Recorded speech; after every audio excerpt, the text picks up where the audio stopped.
విజయనగరం జిల్లా బొబ్బిలిలో భారీగా బంగారం పట్టుబడింది. రాత్రి సూర్య రెసిడెన్సీలో పోలీసులు తనిఖీలు చేశారు.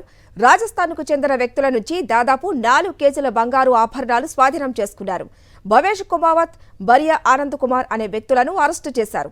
జీఎస్టీ బిల్లులు లేకుండా గోల్డ్ షాప్స్కి అమ్ముతున్నట్టు సమాచారం అందడంతో పోలీసులు రైడ్ చేశారు. ఎలాంటి బిల్లులు లేకుండా గోల్డ్ షాప్స్కు బంగారు ఆభరణాలు సప్లై చేయడంపై పోలీసులు ఆరా తీస్తున్నారు.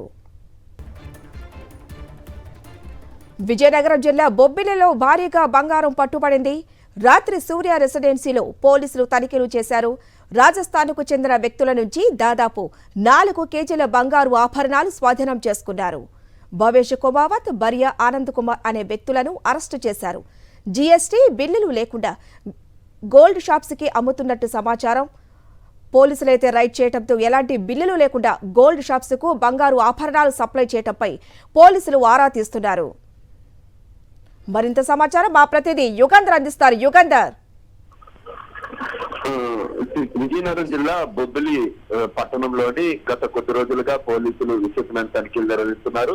ఇప్పటికే ముఖ్యంగా గంజాయి సంబంధించినటువంటి కేసులు అనుమానాలు ఉండటంతో ఇతర ప్రాంతాల నుంచి ఏ లాడ్జీల్లో ఎవరు వచ్చి ఉంటున్నారు అనేటువంటిది అనుమానితులు కానీ లేదంటే అపరిచిత వ్యక్తులు కానీ ఉన్నట్టయితే వాటిని వెంటనే పోలీసులకు సమాచారం ఇవ్వమని ఇప్పటికే అక్కడ ఉన్నటువంటి లాడ్జీ ఓనర్స్ కి, హోటల్ ఓనర్స్ కి కూడా పోలీసులు చెప్పడం జరిగింది. ఈ నేపథ్యంలోనే ఈ రోజు రాజస్థాన్ నుంచి కొందరు బంగారు వర్తకులు వచ్చి భవేష్ కుమావత్, ఆనంద్ కుమార్లు ఒక లాడ్జీలో స్టే చేశారు.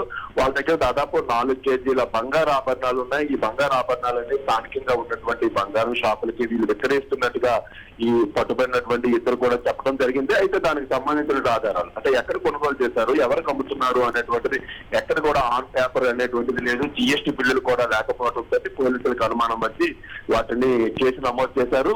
ఒకవేళ ఆధారాలు చూపించినట్లయితే రిక్స్ పెడతామని చెప్పి అంటున్నారు. కానీ ఇది వేరే ప్రాంతంలో ఎక్కడైనా సెర్చ్ చేసినటువంటి ప్రాపర్టీనా లేకపోతే ఇంకెక్కడి నుంచి అయినా తీసుకొచ్చినటువంటిదా అనే దాని మీద కేసు విచారణ చేస్తాము. అదే పట్టుబడినటువంటి భువేష్, ఆనంద్ కుమార్ మీద కూడా గతంలో ఏమైనా క్రిమినల్ యాక్టివిటీస్ ఉన్నాయా అనేటువంటి కోణంలో పరిశీలిస్తున్నామని డిఎస్పీ మూర్తి చెప్పారు.